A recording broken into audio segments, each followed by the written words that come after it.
Hello বন্ধুরা, welcome back to my channel Juin's ব্লগে সকলকে অনেক অনেক স্বাগত। আর আজকে থাম্বনেলটা নিশ্চয়ই তোমরা জেনে গেছো, আর যারা যারা জানতে চেয়েছিলে দাদাভাই কবে আসছে তোমাদের, তো সেটা নিশ্চয়ই আজকের ব্লগে তোমরা সকলেই জেনে যাবে। তো আশা করছি স্কিপ না করে পুরো ভিডিওটা তোমরা দেখবে। তো চলো বন্ধুরা, ভিডিওটা কন্টিনিউ করা যাক। আর বড়োদেরকে প্রণাম আর ছোটোদের অনেকটা ভালোবাসা জানিয়ে আজকের ব্লগটা স্টার্ট করে ফেলছি। তো সকালবেলা উঠে রোজকার যা কাজ থাকে সেটাই কিন্তু করে ফেলছি। তো এদিকে বিছানা গুছিয়ে নিচ্ছিলাম, আর ওইদিকে মাম্মাম কিন্তু উঠে গেছে। আর কি হয়েছে এবার তোমাদেরকে বলি চলো। তো এত এত করে ঠাকুরকে কেনই বা ডাকছি। তো প্রথমে বলি, বড়বাবু ছুটিটা পেলো, মানে এই তো কদিন আগে ভ্লগ দিলাম যে বড়বাবু ছুটি হচ্ছে না আমার, তা কি ভালো লাগছে না, মনটা সত্যি ভালো লাগছিল না। তো হঠাৎ করে ছুটিটা কি করে পড়লো সেইটা পুরোপুরি বলি। তো এইদিকে কি হয়েছে, বড়বাবুর যেখানে পোস্টিং হয়েছে সেখান থেকে ছুটিটা পাওয়া সত্যিই মুশকিল হচ্ছিল। তো সেই কারণে আমি কিন্তু ঠাকুরকে সত্যি করে এমনিও বলেছিলাম শ্রাবণ মাসে ভোলেনাথের পুজো দেবো, কারণ আমার মেয়ের কদিন আগে প্রচণ্ড শরীর খারাপ হয়েছিল। তো আমি তারপর আবার তোমাদের মানে দাদা ভাই আমার বর বা মশাইয়ের কিন্তু ছুটি হচ্ছিল না। তো সেই কারণেও কিন্তু একটু টেনশনে ছিলাম যে ছুটি হচ্ছে না, আর অনেক দিন আগের থেকে ছুটির টিকিট কেটে রেখেছে। তারপরে কি বলতো, সামনে কটা বলেছিলাম না একটা অনুষ্ঠান আছে, তারপরে মেয়ের জন্মদিন আছে, সমস্ত কিছু মিলিয়ে একটা মানে ব্যাপার হয়ে যায় না, না আসতে পারলে প্রচণ্ড মনটা খারাপ হয়ে যায়। সেই জন্য আমি কিন্তু শিব ঠাকুরের কাছে সত্যি মানত করে রেখেছিলাম। একদিকে বলেছিলাম আমার মেয়ের সমস্যা মানে গলায় যে ইনফেকশন হচ্ছে, ঠাকুর বারবার করে সব ঠিক করে দাও, তোমার আমি পুজো দেবো। তাই দিকে তারপরে বলেছিলাম ঠাকুর যদি আমার মানে বরের ছুটি হয়ে যায় তাহলে আমরা একসাথে তোমার মাথায় জল দেবো এই শ্রাবণ মাসে। আমি তো উপোস করবোই, তার আগের দিন সংযম করবো, নির্জলে উপোস করে দেবো। তো ভেবেছিলাম। তো যাই হোক, ঠাকুরকে এত বলার পর মানে এত মান্নাতে করার পর, প্রার্থনা করার পর ফাইনালি কিন্তু মানে কালকেই বললো, মানে আজকে তার আগের দিন রাতেই বললো যে আমার ছুটি কনফার্ম হয়ে গিয়েছে। আর মানে এতটাই খুশি। আর দেখো এখন তাড়াহুড়ো করে যে বিছানা গোছাচ্ছি, আমাকে কিন্তু বড়বাবু সকালে একবার ফোন করেছিল, বলছিল যে আমি কিন্তু উঠে গেছি ট্রেনে। তোমাদের দাদাভাই বললো যে ট্রেনে উঠে গেছি আর ভালোভাবে বসে আছি। তো সকালবেলায় মানে উঠে জাস্ট লাফানোর মতন যে যে কী খুশি, মানে কী যে বলবো খুশি। ফাইনালি এত ঠাকুরকে ডাকা, মানে যেখানে যে ছুটি হতোই না সেই ছুটি আজ ঠাকুরকে, মানে সত্যি ভগবান আছে। মানে এরকম যাদের বড়রা দূরে চাকরি করে বা যার বড়রা ফোর্সে চাকরি করে, তাদের সাথে ভগবান মনে হয় সবসময় থাকে।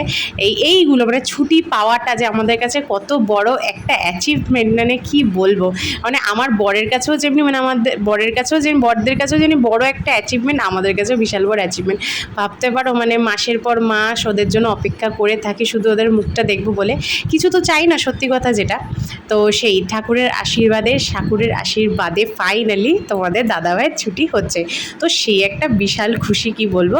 ওই জন্যই মানে থাম্বনেলে লেখা আছে বড়বাবুর ফজিবাবুর ছুটি হয়েও গেছে, প্লাস আর একটা লিখলাম না যে ঠাকুরকে ডাকার ফল পেয়েছে। তো এটাই কিন্তু ঠাকুরকে ডাকার ফল পেয়েছে। এক তো আমার মেয়ের গলার ঘা হয়েছিল সেটা কিন্তু শুকিয়ে গেছে, তারপরে আর মানে পুরোই ঠিক হয়ে গেছে বলতে গেলে, যে ইনফেকশনটা বারবার হচ্ছিলো। তারপর ওই দিকে কিন্তু আমার বর মশাইয়ের কিন্তু পুরোপুরি পাকাভাবে ছুটি হয়ে গেছে। তো বরবাবুর তো ছুটি হয়ে গেল, তো আমাকে এবার সমস্ত কিছু রেডি করে নিতে হবে, মানে যাতে কাজ বাজ একটু কম থাকে, ও আসলে পরে যাতে আমার একটু মানে ফ্রি টাইম পাই ওর সাথে কথা বলার। তার জন্য দেখো যত জামা কাপড় ছিল, আর মাম্মাম এমনি স্কুল গেলেও আমি ওর জামা কাপড় রোজ ধুই। আর কি বলতো, আমি ওকে আনতে যাই, নিয়ে আসি, দিতে যাই, তখন যে জামাগুলো পরি সেগুলো ধোয়া কাচা, কিন্তু তা ওই গরমের মধ্যে যে প্রচণ্ড পরিমাণে ঘাম হয় না, ওই জন্য আমি ভালো করে সমস্ত কিছু কেচে নিয়েছিলাম। আর এইদিকেও শনিবার রবিবার থাকলে কী হবে বলতো, আমার প্রচুর কাচা পড়ে থাকে পরে, কারণ যা আরও থাকে ঘরের মধ্যে সমস্ত কিছু আমি কেচে ফেলি, আমার ঠিক পোষায় না, না ধোয়া কাচা হলে না আমার ঠিক ভালো লাগে না। ওই জন্য দেখো এক গুচ্ছে জামা কাপড় কিন্তু কেচে নিয়েছি, মা মেয়ে তাও কিন্তু প্রচুর আমাদের হয়।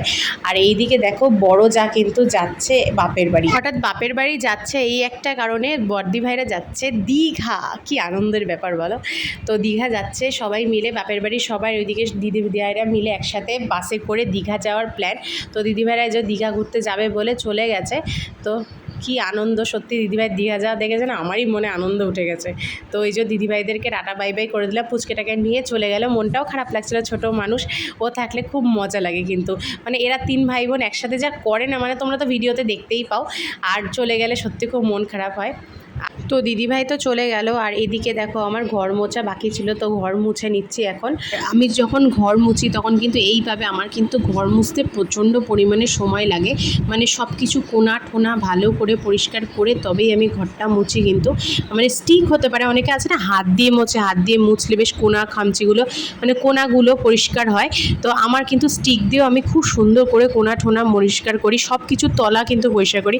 অ্যাকচুয়ালি কী বলো তো, বাচ্চা টাচ্চা থাকে তো এই জন্য কিন্তু গোটা ঘর ভালোভাবে নিট অ্যান্ড ক্লিন করে রাখা প্রত্যেকটা দিন চেষ্টা করি। তো কোনো দিন তারপরে হয়ে যায় হয়তো একদিন মোছা পড়লো না, কিন্তু তাও আমি তখন ঝাড় দিতে থাকি, 2-3 বার করে ঝাড় দিই, ঘরটা একদম পরিষ্কার রাখি। বাচ্চা কাচ্চা থাকলে ঘর দোর পরিষ্কার রাখা খুবই দরকার। আর দেখো এইদিকে বাড়িতে নিয়ে এসেছিলো রুই মাছ, তো রুই মাছটা না ভীষণ ভালো ছিল। আর এদিকে শাশুড়ি মাও কাটছিল, মেজদি ভাইও কাটছিল, তো দুজনে মিলে কাটাকুটি করছিল। আর এদিকে আমি কিন্তু রান্নাটা করব বলে দেখো মাছ ভাজা বসিয়ে দিয়েছি। আর মাছগুলো সত্যি খুব ভালো ছিল। বাচ্চাদের জন্য ঝিঙে আলু দিয়ে করব, আর বড়দের জন্য পটল আলু দিয়ে করব। পটল আলু দিয়ে ঝোলটা যে এতটা ভালো হবে ভাববাই যায়নি। তো ঝালটাও ঠিকঠাক ছিল, আর বাচ্চাদেরও ঝিঙে আলু তরকারিটা দারুণ হয়েছিল। যেহেতু শোনো মানে কথায় আছে না যে জিনিস ভালো হলে সব কিছু দিয়েই খাওয়া যায়, তো এটাই। মাছটা প্রচণ্ডই ভালো ছিল বলে ভীষণ ভালো হয়েছিল ঝোলটা। আর এদিকে দেখো মাছ ভাজার তেলটা দিয়ে কিন্তু বাচ্চাদের তরকারিটা করব, মানে মাছ ভাজার তেল দিয়ে মাছের ঝোল করলে পরে কিন্তু খেতে ভীষণ সুন্দর লাগে, আমার তো ভীষণই ভালো লাগে। তো এইদিকে তাড়াহুড়ো করে রান্নাটা কমপ্লিট করে নিচ্ছি, কারণ মামামকে খাওয়াতে হবে। তো দেখো মাথায় দিয়েছি এক গাদা তেল, বুঝলে, কারণ আগের দিন মানে 2 দিন ধরে প্রচণ্ড পরিমাণে শ্যাম্পু করা ছিল, আর প্রচণ্ড পরিমাণে আমার চুল উঠছে, যার জন্য আমি কিন্তু তেলটা বেশিরভাগ একটু দিচ্ছি। তো দেখো যা দিয়ে গার্ডার বেঁধেছিলাম রাতে, সেই দিয়েই কিন্তু আবার সকালবেলা ভালো করে চুল টুল আছে সেই দিয়ে গার্ডার বেঁধে নিয়েছি, ক্লিপ আর আটকাইনি।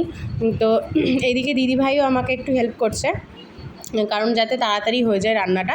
তো দিদিভাইকে বললাম তুমি তাড়াতাড়ি একটু বেটে দাও দিদিভাই, তাহলে তাড়াতাড়ি করে ফেলবো। কারণ সত্যি কথা অনেক বেলা হয়ে গেছিলো, খেয়ালই করিনি মেয়েকে যখন খাওয়াতে হবে তখন 2টো বাজে, মানে আর তার উপরে হচ্ছে বৃষ্টিতেও অবস্থা খারাপ করেছে। এই যাচ্ছি জামাকাপড় আনতে, এই যাচ্ছি জামাকাপড় মেলতে, মানে তোমরা বিশ্বাস করবে না এমন অবস্থা। তারপরে ও ভিডিও কল করলো অনেকক্ষণ পর, ট্রেনে সিগন্যাল পেয়েছিল, মানে নেটওয়ার্ক থাকছিল না। আর এদিকে আমি রান্না করছিলাম আর ওর সাথে কথা বলছিলাম, আর দেখো ওর মুখের হাসিটা ছুরিটা পেয়েছে বলে কতটা খুশি।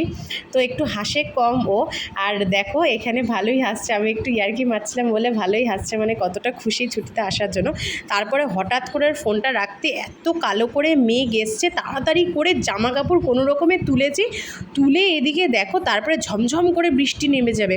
আর এদিকে মানে প্রচণ্ড হঠাৎ করে এরকমই হচ্ছে, জানো না, আসলে এটা তো বর্ষাকাল, তোমার হঠাৎ করে বৃষ্টি আসবে, হঠাৎ করে রোদ উঠবে, মানে মেঘ আসছে বৃষ্টি হচ্ছে, আবার মেঘটা চলে যাচ্ছে, আবার রোদ উঠছে, এইভাবে জামাকাপড় শুকাতে হচ্ছে। তো এটাও দেখো কতগুলো জামাকাপড় হয়েছে, মানে আমার আর দিদিভাইয়ের মিলে। তারপরে এদিকে দেখো বৃষ্টির ছাট আসছে দেখে আমি কিন্তু দরজাটা লাগিয়ে দিচ্ছি, আর তোমাদেরকে বৃষ্টিটা একটু দেখাবো বলে তার জন্য কিন্তু এইটুকুনি খালি রেখেছি। তো দেখো কি হঠাৎ করে জম করে বৃষ্টি আরম্ভ হয়ে গেল। তো দেখতেও ভালো লাগছিল, বৃষ্টিতে ভিজতে ইচ্ছা করছিল, কিন্তু বৃষ্টিতে ভেজা যাবে না, ভিজলেই ঠান্ডা লেগে যাবে, আর ঠান্ডা লেগে গেলে শরীর খারাপ করবে, কিন্তু সেটা আমার তখন ভালো লাগবে না, তো সেই কারণে ভিজিনি। আর এইদিকে দেখো সমস্ত জামাকাপড়গুলো কিন্তু মেলে দিচ্ছি, এই করছি আমি আর দিদিভাই, এই করি প্রতিটা দিন। তারপরে এদিকে সমস্ত জামাকাপড় মেলে দিয়ে কিন্তু আমি আবার যাবো রান্নার ওদিকে। আর ও দিদিভাই কী করছিল, একটু ওদেরকে স্নান করে দিয়েছিল, দিদিভাইকে বললাম তুমি স্নান করে দাও দিদিভাই। আর এদিকে দেখো পটল পোস্ত করেছে, হঠাৎ করে প্ল্যান হলো যে পটল পোস্ত করো, কেন শুধু মাছের ঝোল দিয়ে সত্যি খাওয়া যায় না, ওই জন্য পটল পোস্ত করেছি। আর ডাল করা হয়নি সেদিনকে, আর ডাল করিনি বলে পটল পোস্ত। আর এদিকে মাছের ঝোলটা অলমোস্ট কমপ্লিট, আর এদিকে ভাতটা মেখে দিচ্ছি, মেয়ের ভাতটা খাওয়াবো বলে। তারপরে ঘুমিয়ে নিয়েছিলাম বিকেলবেলার দিকে, আর ভিডিও করিনি। তারপরে এই যে সন্ধেবেলায় চলে এসেছি একটু পার্লারে, বরমশাই আসছে, অনেক দিন ধরে ভুরুটা সত্যি দেখেছো তোমরা অনেক ভিডিওতে যে ভুরুটা প্লাক করা হয়নি, ভুরুটা অনেকটাই বিচ্ছিরি হয়ে গেছে, শেপ ছাড়া হয়ে গেছে। তো ও অনেক দিন ধরে বলছিল যে আইব্রোটা প্লাক করে আসো, ভুরুটা প্লাক করে আসো, তো সেটা করতেই ফাইনালি এসেছি। দেখো সত্যি কথা বলতে ও আসবে তখন আমার মুখটা একদম নিট অ্যান্ড ক্লিন থাকবে, সেটাই ভালো লাগে। ও থাকে না আমার সেজে কোনো লাভ নেই, আমি এটাই মনে করি।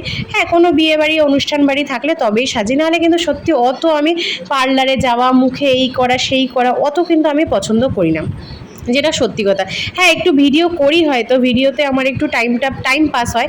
সত্যি কথা বলতে ওর কথা প্রচণ্ড পরিমাণে মনে পড়ে বলেই কিন্তু আমি এই টাইম পাস করার জন্য একটা ভিডিও করছি। মানে আমার খুব ভালো লাগে, আমি একটু টাইম দিই নিজেকে, নিজের জন্য একটা কিছু করতে পারছি, এটাই আমার কাছে অনেক। তো তোমাদের সাপোর্ট তো জানি আমি প্রচুর পাচ্ছি, আর আমি চাই আরও সাপোর্ট তোমরা করো। তো দেখো এই যে আমার ভুরুটা প্লাক করা হয়ে গেল, আর এই যে দেখো তোমাদের কেমন লাগছে। তারপর আমি আর দিদিভাই একটু বাজারের দিকে, মানে দিদিভাই আমার সাথে বেরিয়েছিল, একসাথেই ছিলাম আমরা, তো একটু এইদিকে দোকানে এসেছিলাম। তো দিদিভাই দুটো কুর্তি নেওয়ার ছিল, তো দেখো এইদিকে কুর্তিও নিচ্ছিল, আর আমি কিছু নিইনি। আর লিখেছিলাম যে আমি অনেক কিছু কিনছিলাম, কিন্তু সত্যি কথা কিনিনি, বড়মশাই আসুক তারপর অনেক কিছু কিনবো, তোমাদের নিশ্চয়ই সেই জিনিসটা শেয়ার করব। তো দেখো এদিকে দিদিভাই কুর্তি নিয়েছিল, পছন্দ করেছে, খুব সুন্দর লাগছে কুর্তি দুটো। তো সিম্পলের উপর এই যে এই একটা কুর্তি, আরও একটা কুর্তি আছে, তো ভালোই লাগছে কুর্তিগুলো।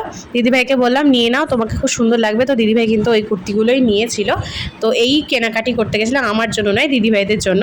তো দেখো কেনাকাটি করে কিন্তু এবার আমরা বাড়ি চলে এসেছিলাম। তো বাড়ি এসে ড্রেস চেঞ্জ করে সমস্ত কিছু সব কিছু জায়গা মতো ঠিকঠাক করে রেখে, মানে মেন কথা হচ্ছে বাচ্চাদের জামা টামা ছাড়িয়ে তারপরে কিন্তু আমি বরমাশাইকে আবার একটু ভিডিও কল করেছিলাম যে তুমি রাতের বেলায় খাওয়া দাওয়া করেছো কিনা। খাওয়া দাওয়া রোজ তো ডিউটি না আমার, রাত্রেবেলা খাওয়া, দুপুরের খাওয়া, সকালের খাওয়া জিজ্ঞেস করা, তো এই জন্য জিজ্ঞেস করছিলাম। তো ও বলছিল আমার খাওয়া কমপ্লিট হয়ে গেছে, যেহেতু ট্রেনের ব্যাপার, ট্রেনেও তাড়াতাড়ি খাওয়া দাওয়া হয়ে যায়, এমনিও ওখানে থাকলেও তাড়াতাড়ি খাওয়া দাওয়ারও হয়ে যায়।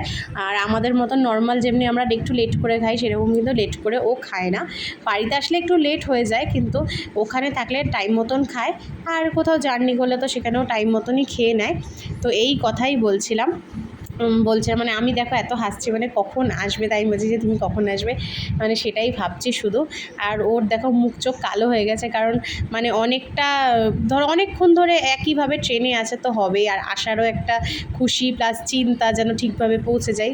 তো এটাই। তো চলো বন্ধুরা, ভিডিওটা এইটুকুনি, আশা করছি তোমরা সমস্তটা বুঝতে পারলে। তো ভিডিওটা ভালো লাগলে অবশ্যই চ্যানেলটাকে লাইক করে যাবে, চ্যানেলটাকে সাবস্ক্রাইব করে আমার পাশে থাকবে, আর মিষ্টি মিষ্টি কমেন্টসে তোমরা ভরিয়ে দাও বন্ধুরা আমার কমেন্ট বক্সটা।